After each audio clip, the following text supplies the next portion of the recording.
Hello everybody, welcome back to another video. I'm hoping you guys are having a fantastic day. So today's upload is going to be a video about the increasing chances for a significant snow event across the Midwest. Yet again, it seems like we've been constantly getting the snow.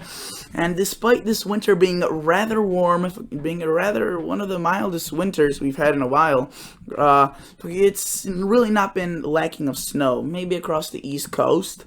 But if you go across the upper Midwest, I mean Duluth, say for example, I was checking their records yesterday. Duluth is above average by almost 20 inches for their snowfall. Minneapolis is above average. Chicago is around 2 inches below average. So despite it being way above average, the snow is just really on par, if not above average, for many locations. Northern Maine has been getting a lot of snow, and you could go check your location, whether it is a below or above average, by typing in your city. So say like Detroit daily climatological data, and it will pop up. You'll have to click on the National Weather Service link. You may do a little bit of searching, and you could find your snowfall averages for this winter. And it's been surprisingly not as unsnowy as some people make it seem. You know, some people will be saying it's the worst winter ever. It's been so ridiculously warm. It has been warm, but it has not been anything lacking of snow, especially across certain locations of the country. So let's look at this. And by the way, we still have, plenty of winter left, 2 months at least. So let's look at this. Right now we're looking at a pretty large system across the New Mexico area, and it's going to release several spouts of moisture across Tennessee, Georgia, Alabama. You can see there's some flash flood warnings right now, flash flood watches, flash flood advisories. All of the flood warnings are going off. There's a lot of concern for that, and guess what? We're going to be seeing more of that. You can see this is what's going on now. We see another recurring wave tomorrow in the morning, and then we see the third final wave with this storm system as it brings snow to the north. Illinois, Iowa, Wisconsin, Missouri, Indiana, Ohio. Seeing snow, Detroit, seeing some snow out of this southern Michigan as well. Notice what the interesting part about this is. There's phasing of a big storm from the south and a smaller, very powerful cold front, but not a lot of precip, but very powerful cold front. And the phasing of these two really intensify the storms and delivers more snow than if, just one of those by itself. So notice that the colder behind us will also be pretty impressive. Definitely some negatives across much of the Midwest down into I would say central Illinois. Definitely the below 0 Fahrenheit on Friday morning. Temperatures will be just brutally cold. Then we see that quickly break, that cold air. This will be definitely the coldest day of the season incoming Friday for much of this part of the country. And then look at this.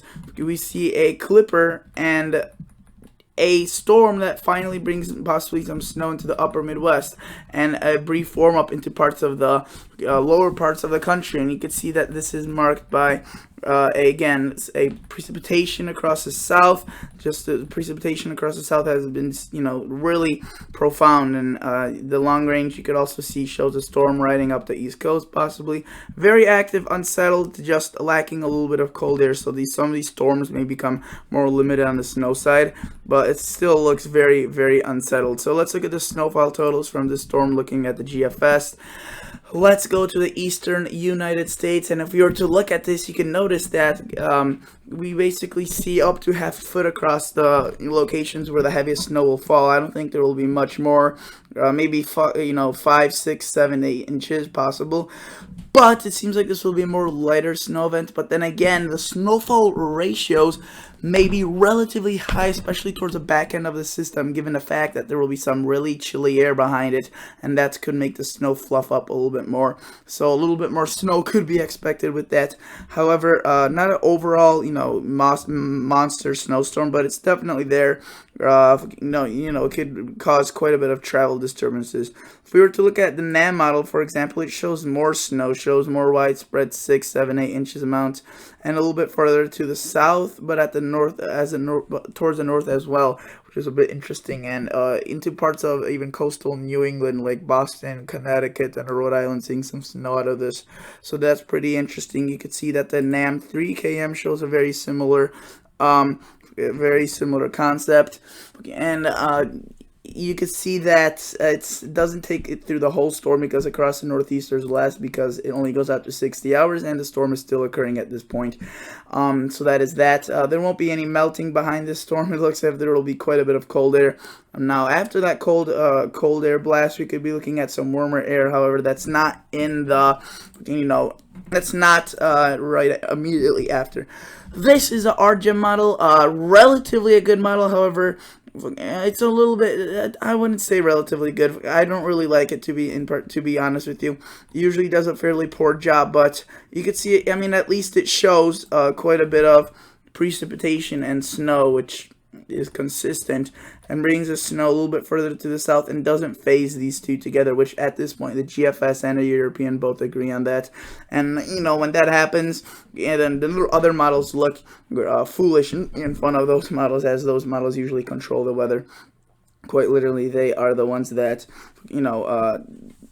are the most accurate. That's what I'm trying to say. And the North American models and NAMs are also showing that. So it seems like these two pieces of energy will phase.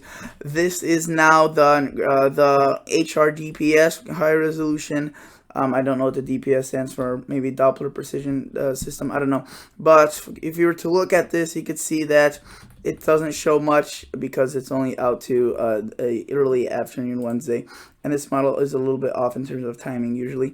Let's look at some of the WRF models. You can see they're also showing a good load of precipitation across this part of the country, a little bit more snow, and a little bit further to the west, which is interesting with these higher resolution models.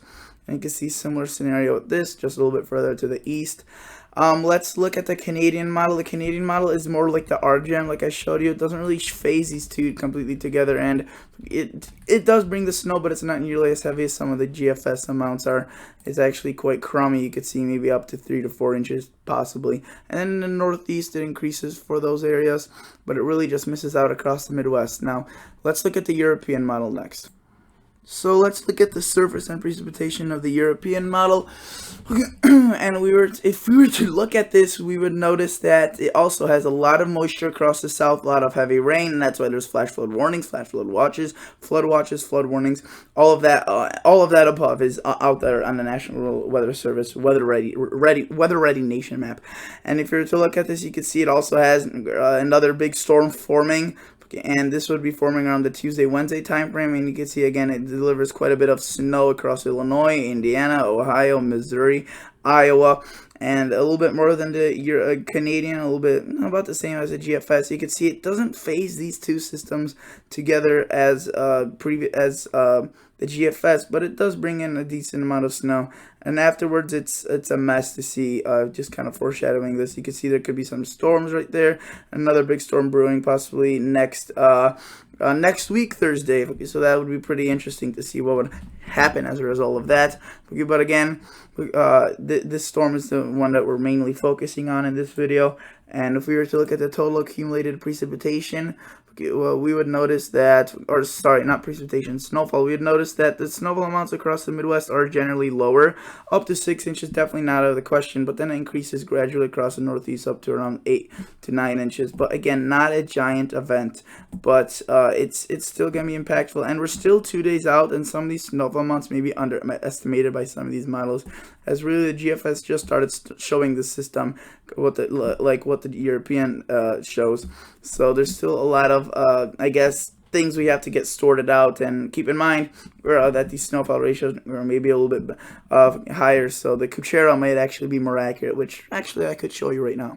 So if we were to look at some of the Cuchero snowfall amounts, notice that they are significantly higher, and this is just the Northeast and a little bit parts of the Mid-Atlantic and Ohio Valley. But I'll show you the Midwest in just a second, but notice that up to a foot, especially by the lakes, is possible. If you live in Ithaca, maybe Utica, New York, maybe 9, 8 inches. So there will be a relatively sharp cutoff from the higher amounts to the lower amounts, and it seems like the European doesn't favor Boston seeing much snow here, which isn't really surprising, to be honest with you, as the Northeast has been really missing out this year, but parts of the Midwest really haven't. And now let's look at parts of the other parts of the U.S. where the storm will be impacting. So let's try finding the North Central United States, Mid-Atlantic. That's a good enough area. That's a pretty broad region. Notice that we see quite a bit of, again, snow occurring, a little bit higher amount, 6, 7, 8 inches, and even pushing it towards 6, 7 across Chicago, northern Illinois, 4. I don't think there will be 6 across Chicago. That's a little bit overdone, but I you know, at least to this widespread level, I think there will be some pockets of 5, maybe 6, but they will be rather isolated. So generally, I would say 3 to 5. With 5 being the least likely and 3 being the more likely result. If you live across northern Indiana, this storm, the track is yet to be solidified. It's definitely getting solidified more and more as we speak. However, I think if there's, if this sets up right, if you're right above the rain snow line and you're in the snow, okay, then you could see easily up to 9, 10 inches of snow with this, as it will be some pretty profound snowfall rates right next to the the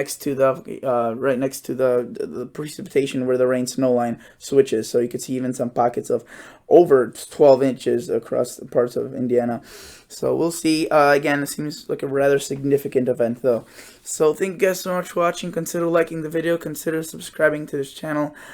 And that's basically most of what I had to cover with this storm. The higher resolution models will be coming in, including the HER model tomorrow and on a Wednesday. So we'll definitely be looking at that. Maybe I'm debating whether or not to make another video about this tomorrow, but I'll definitely be watching it personally. So thank you guys. Oh, by the way, also, in terms of that last system that happened, that one was very well forecasted by the National Weather Service.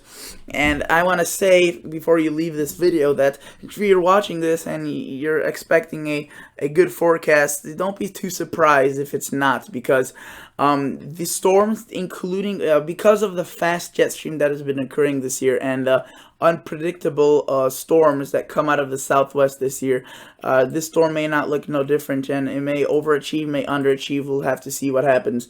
This storm looks, again, rather to be a mystery, kind of like the other ones, though. Any storm that comes from the north has usually more confidence. So that clip over the weekend, the snowfall amounts were basically spot on. So that's some good news.